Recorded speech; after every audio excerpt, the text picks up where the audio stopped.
and thank you for watching this Q&A for Night on 6th. My name is Jenny Nulf, and I am the Programs Director for the Austin Asian American Film Festival.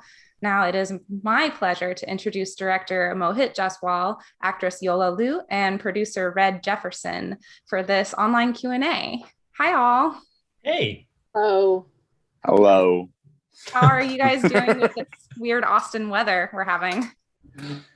Again, bye. It's raining every single day. I don't understand, but you know, it's okay. I'm in Seattle and it's great.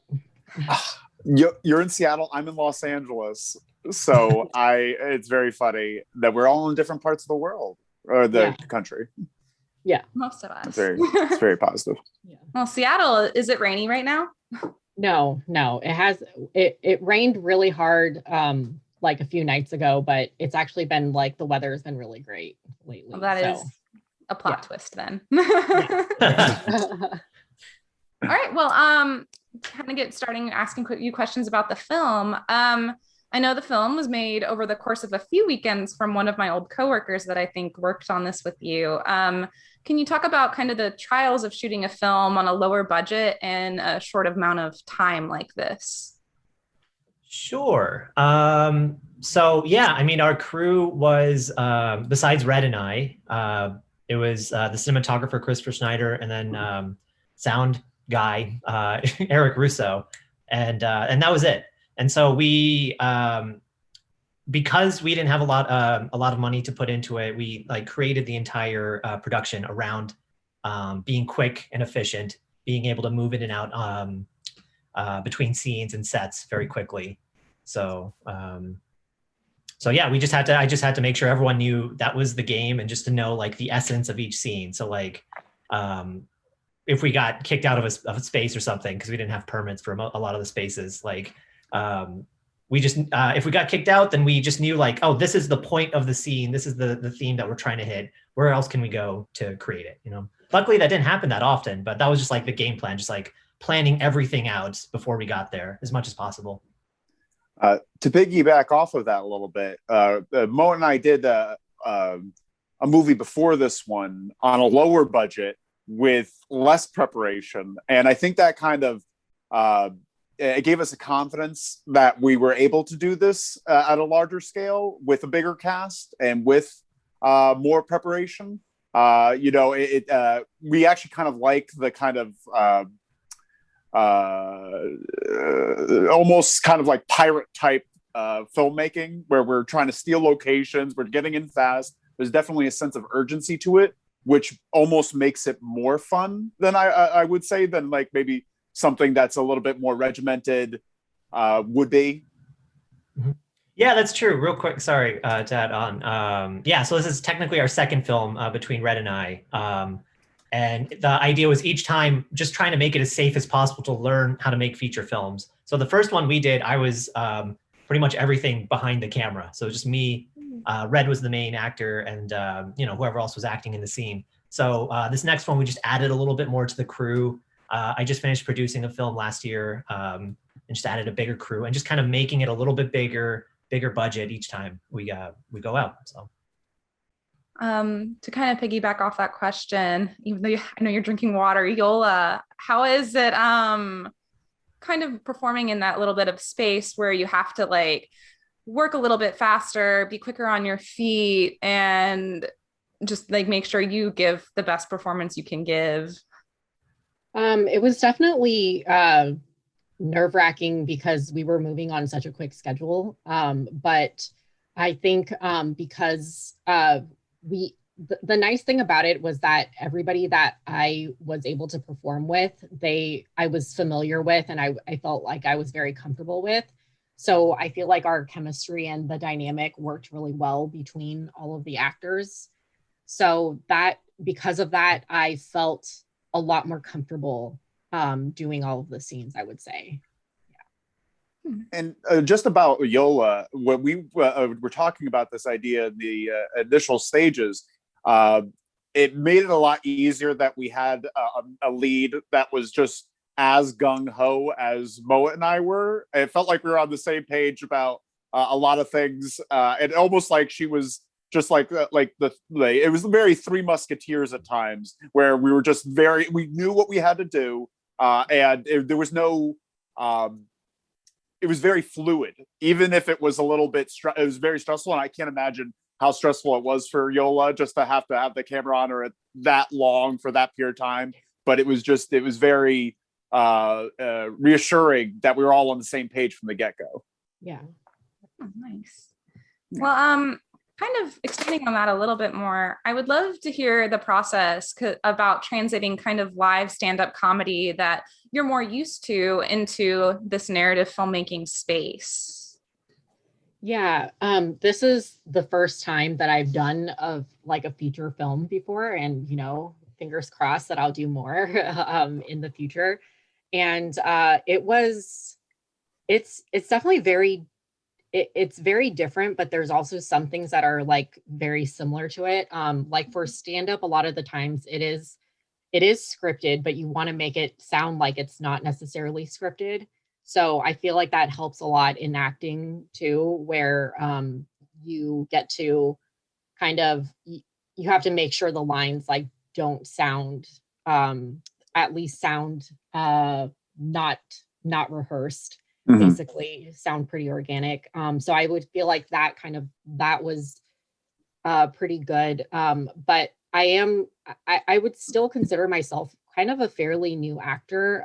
I've only been acting for about like 4 or 5 years now. And then, the whole acting in general has been quite scary for me. Like I remember I just kind of sweat through like all of my clothes, like almost every night of filming and everything, because I was just so nervous about like screwing up this movie or not performing to the level that, Red and Mohit wanted. But I would say the transition has overall been pretty good. Like I've just enjoyed doing both things a lot. But especially acting, I've just really liked it ever since. But I would say the transition has been pretty good. Nice. But this is a little bit more directed towards you, but anyone else can kind of chime in. I was reading your Austin Chronicle interview, and you mentioned that it was really tough kind of re-editing the film because a lot of iconic Austin spots that you filmed are now gone. Do you want to kind of expand on that a little bit more and talk about like that process of going back to this film and just like seeing Austin, an older Austin that kind of doesn't exist anymore almost, even though this film isn't necessarily old?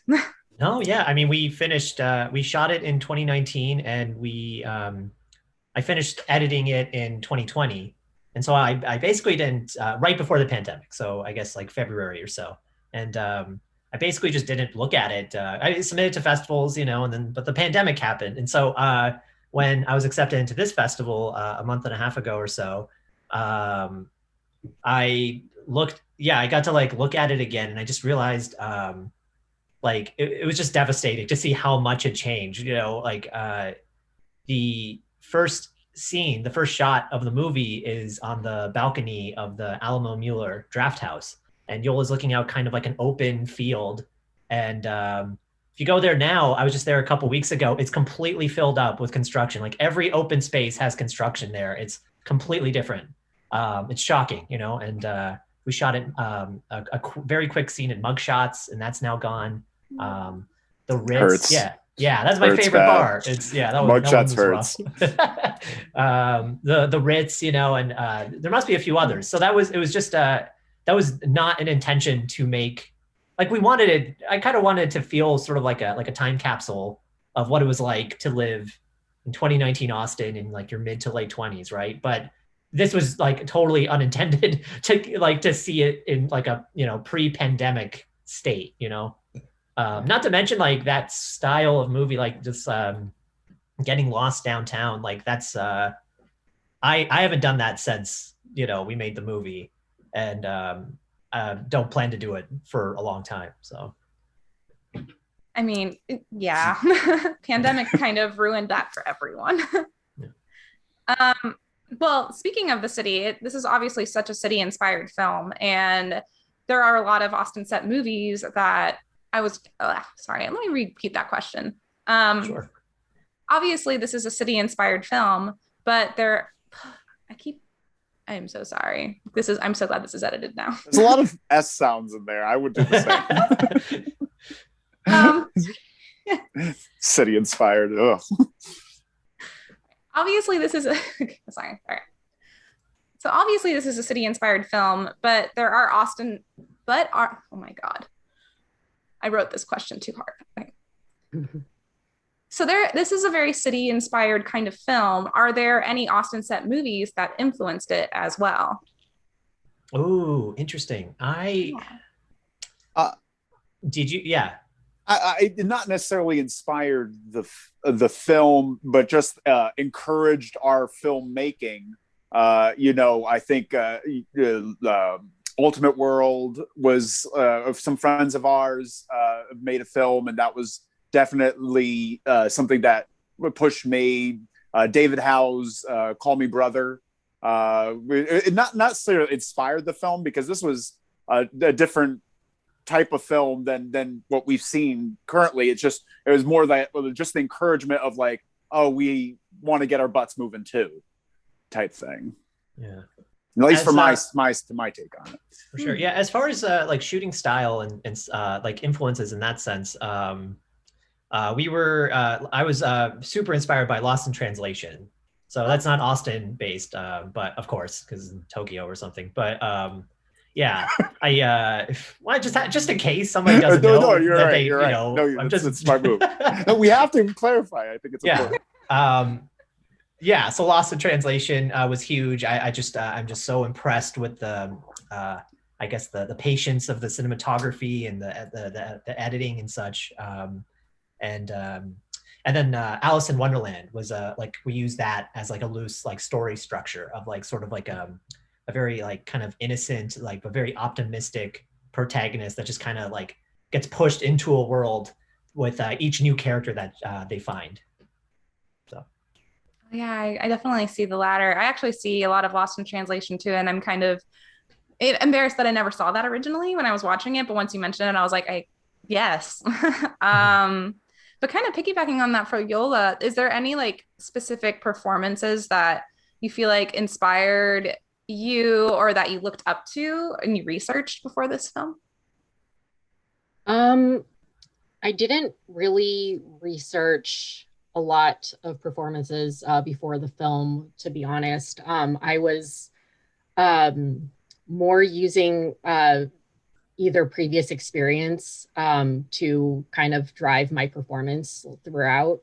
Like when a scene that kind of pops in my head is the one where I'm singing on stage in the movie. That was definitely probably one of the most nerve-wracking scenes because I only sing at karaoke, and I only started singing at karaoke, like being not afraid to sing at karaoke, maybe about, like, if we don't count the last year, about a year and a half ago. So like I was always terrified of singing in front of other people before. And then so that was actually very true in the movie, that I was like also terrified of singing. And then so it was kind of like me trying to channel that energy of like what it felt like to like really be scared of like singing in front of like even in the movie, like an empty theater, but it was like to the rest of the crew, how that kind of felt. So it was more of like channeling all of this like nervous energy that I usually have in trying to remember how that felt. What's your current go-to karaoke song now that you karaoke? Drops of Jupiter. Hell yeah. That's a great answer. Yeah. Because that probably gets the crowd real hyped. Yeah. And You're So Vain is also another one that that's fun. Yeah. Those are two good ones. So we mentioned that this film was kind of like guerrilla style filmmaking and a little bit like hectic. Do you guys have a story about maybe the most hectic part or the most interesting part of making this movie? I think we're gonna have different answers. That's great. We're all gonna have different answers, I'm sure. I guess the entire experience was a little bit hectic because I I wasn't planning on being in the movie up until like a day before shooting. We had an actor drop out the 2 days before shooting. When was it, Mohit? Yeah, it was about 48 hours. Yeah. Yeah. The entire experience feels like a blur to me. I'm gonna guess that Mohit's is the right outside the food trucks. Oh, sure. Yeah. Okay. I was trying not to think too hard about, those things. I'm gonna help. I was gonna be like, we didn't have a PA. That was tough. Oh man. But yeah, I guess that one was a rough one. We were outside Cosmic Coffee. No, Yeah, that's the name Cosmic of the place. Coffee and Leroy Lewis. Yeah, great place. But no, I just have a hard time giving directions to groups of people. Right? I can. I guess I if it's a group scene, I usually just talk to each person individually because I'm just very shy usually. So, but it was just me, and it was a very loud setting, and it was the first time we had every single actor in that main group together. And we just didn't have a first AD. So that was like one thing. I was like, oh man, now I know why first ADs are there to wrangle people together and just like keep us on schedule and stuff. And it was just like a huge pressure on me to get everyone together. So yeah. That wasn't fun at all. Yola, what about you? Well, so most people probably don't know, and I'm not trying to bring this interview down or anything, but I was partially pregnant throughout the movie. So I was in the first trimester, and then I think the hardest part was definitely I ended up having a miscarriage throughout halfway through the movie too. And I would say I was going through a lot of pain from the miscarriage that I didn't realize that it was a miscarriage that was happening. And then so it was kind of trying to go through continue with the movie while being really frazzled in my head, not really sure what was going on. And then I remember running to the ER right after we were done shooting, which was at 2 a.m. and stuff like that, and trying to find out what happened. And then the next morning having the miscarriage and then going back on set right afterwards and everything. And then just being in this this mindset of and you guys probably didn't know this, but I was just constantly just bleeding down my dress and everything, which was just constantly having to use the bathroom and everything after that happened and stuff. So it's one thing that I and this is maybe dark humor, that I'm just I like to go watch the movie and this is when I was pregnant and this is when I was not. And fun game that I play. What an Easter egg. Oh, right. What a special commentary on the movie. Right. So if anybody's watching this, then you get to have the inside scoop. Yeah, that was, I didn't want to say that. That wasn't my story to tell, but that was definitely one of a big moment as being seen as a leader on the set of how to handle that. Because I feel like it was halfway through the production. It was already a pretty stressful, difficult production. So it was just, I don't know. I was hoping to just check in with you at all times and, make sure you're good. You guys all did a great job of doing that and stuff. And then I didn't tell all the crew that I had lost the baby because I didn't want people to stress out about it and everything. So it wasn't until afterwards that we were all drinking together. And I remember Christopher was like, "What are you doing, Yola?" And then I was like, "It's gone." Sorry. No. Enough time has passed that I could kind of be a little bit more talk more freely about it now and everything. That's good. That's healthy, right? Yeah. Yeah. I think so. Well, not to move immediately to another question. No, please do. Okay. Since you were shooting on location in public places with lots of crowds and a very packed city and a very Loud Street, technically. I mean, it's called Night on Six. You're not always on six, or maybe not ever on six, but Barely. it's the vibe is loud. What were both the advantages and disadvantages of that, from behind the scene or even like as a performer? Yeah, we had there was, of course, like a lot more. So the initial idea before we really started getting into it was to plan the entire movie on 6th Street. So that's where the title like started from, right? But then we quickly found out that's just absolute chaos to try to pull that off properly. So yeah, we still had a fairly big chunk of the movie planned for 6th Street, but just through pacing, like with the overall film, we just started like just chopping it down more and more until it's like just like a few minutes in the movie now.